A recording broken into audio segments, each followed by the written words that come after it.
नमस्ते दोस्तों, और द अमित कुमार शो के एक और शानदार एपिसोड में आपका बहुत बहुत स्वागत है। मैं हूं आपका होस्ट और दोस्त अमित कुमार। दोस्तों, क्या आपने कभी सोचा है कि सुबह जब आप उठते हैं तो धूप खिली होती है, दोपहर तक बादल छा जाते हैं और शाम होते होते अचानक बारिश होने लगती है। ये मौसम इतनी जल्दी और इतने तरीकों से कैसे बदल जाता है? कभी गर्मी, कभी सर्दी, कभी बरसात। इसके पीछे की साइंस क्या है? क्या ये सिर्फ एक रैंडम प्रक्रिया है या इसके पीछे कुछ ठोस वैज्ञानिक कारण है? आज के इस एपिसोड में हम इसी रहस्य से पर्दा उठाएंगे। आज हम एक गहरी यात्रा पर निकलेंगे, एक ऐसी यात्रा जो हमें पृथ्वी के वायुमंडल के अंदर ले जाएगी। हम जानेंगे मौसम में होने वाले बदलावों के पीछे के 6 सबसे मुख्य और शक्तिशाली कारणों के बारे में। ये वो कारण हैं जो तय करते हैं कि आज आपको छाता लेकर निकलना है या स्वेटर पहनना है। मैं आपको विश्वास दिलाता हूँ कि इस वीडियो के अंत तक आप मौसम को एक बिल्कुल नई नज़र से देखने लगेंगे।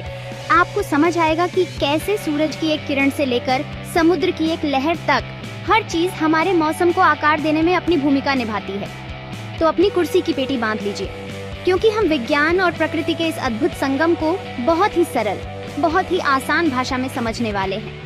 मैं कोई जटिल वैज्ञानिक शब्दों का इस्तेमाल नहीं करूंगा, बल्कि आपको कहानी की तरह सब कुछ समझाऊंगा, ताकि हर कोई, चाहे वो स्कूल का छात्र हो या कोई भी जिज्ञासु व्यक्ति, इस ज्ञान को आसानी से समझ सके। चलिए शुरू करते हैं मौसम के रहस्यों की इस रोमांचक खोज को।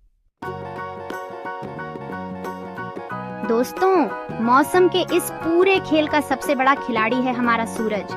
सूरज सिर्फ रोशनी नहीं देता, बल्कि ये पृथ्वी के लिए ऊर्जा का सबसे बड़ा और सबसे महत्वपूर्ण स्रोत है। कल्पना कीजिए कि सूरज एक बहुत बड़ा हीटर है और पृथ्वी उससे करोड़ों किलोमीटर दूर है, फिर भी उसकी गर्मी हम तक पहुंचती है। इस ऊर्जा को हम सौर ऊर्जा या सोलर एनर्जी कहते हैं। जब सूरज की किरणें पृथ्वी पर पड़ती हैं, तो वे हमारी जमीन, पानी और हवा को गर्म करती हैं। यही गर्मी तापमान को जन्म देती है। लेकिन मजेदार बात यह है कि यह गर्मी पूरी पृथ्वी पर एक समान नहीं फैलती।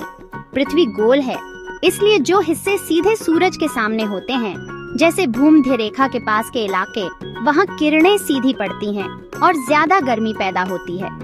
वहीं जो हिस्से ध्रुवों के पास हैं, वहाँ सूरज की किरणें तिरछी पड़ती हैं, जिससे वहाँ कम गर्मी पहुँचती है और वो इलाके ठंडे रहते हैं। तापमान का यही अंतर, यानी कहीं ज्यादा गर्मी और कहीं कम गर्मी, मौसम में बदलाव की पहली और सबसे बुनियादी नींव रखता है। इसी तापमान के अंतर से हवा में हलचल शुरू होती है, जो